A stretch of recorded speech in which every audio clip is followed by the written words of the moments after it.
There's so many people that don't have access to good bread, and maybe they think that they can't even eat bread until they try the true old-fashioned sourdough.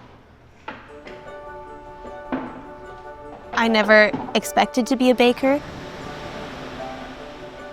Our grandma, we called her Oma, always had fresh bread in the oven. There would be bread and butter and honey waiting for us any time of the day. We used to help her grind the fresh flour in her old-fashioned mill, and the smell of it was amazing.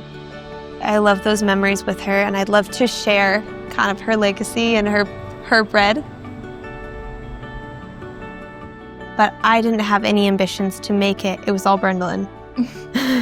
It sounded complicated. It's, in my opinion, one of the most difficult things to make because it only has 3 ingredients, and the less ingredients you have, the more perfect it has to be good.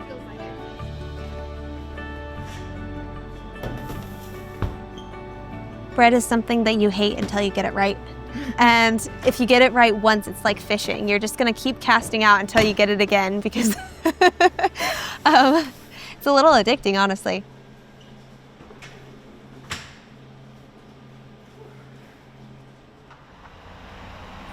Some of the challenges that the pure amount of time it takes to make a loaf of sourdough bread, because it's going to be over 24 hours. And to get that timing right is extremely important. And sometimes that means long days.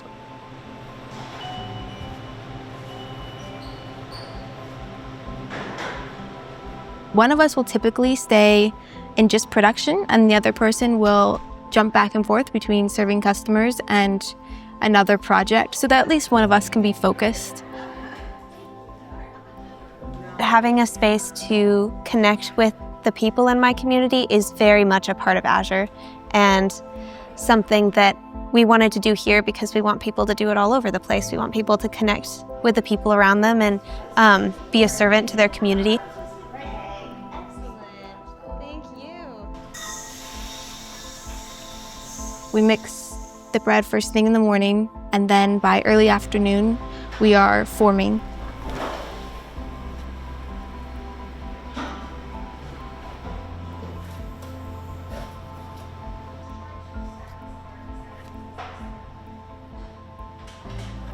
So right now I'm weighing out the dough and I'm shaping it into the correct shape.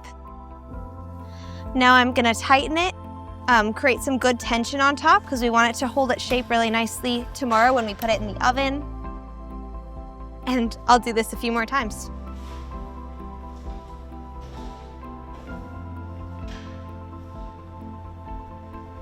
All right, now we're going in for our final shape.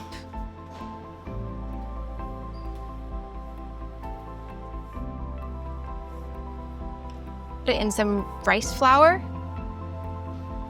and into the banijin. I don't think that your forming technique matters as much as getting the dough right, but I'm basically just trying to create tension without tearing the top because it is a higher hydration dough. We'll let it rest overnight.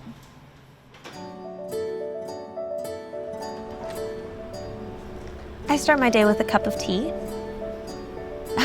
I like the routines. I like the pretty little reminders. Make sure to read the quote on the top of the drink lid, you know, whatever it is.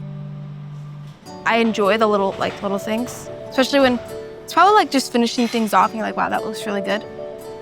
But I think for me, it's more just the process. Usually we're doing about 300 loaves of artisan bread per day.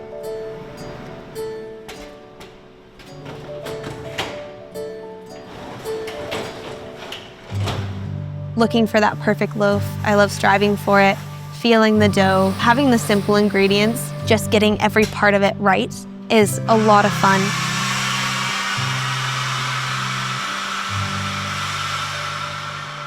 Of course, there's always more to learn, but that kind of was what intrigued me as well. It's just, it looks so pretty when it's done right. I always loved the bread we grew up eating, and I did almost feel sorry for everybody who didn't get to eat the bread. having that fresh sourdough in Oma's kitchen and having the security of always having a snack and always having a warm place to go, it was special to me. And I want to be able to share that, and hopefully maybe our food can be part of somebody else's special memory. And I think Hearthstone Bakery in its own little way can be Azure's Hearthstone, because this is Oma's legacy and this is a really passed down tradition. I think it can be a way to reach out to the Azure customers and say, like, here's some of our roots. We'd love to share them with you, and welcome to our Hearthstone.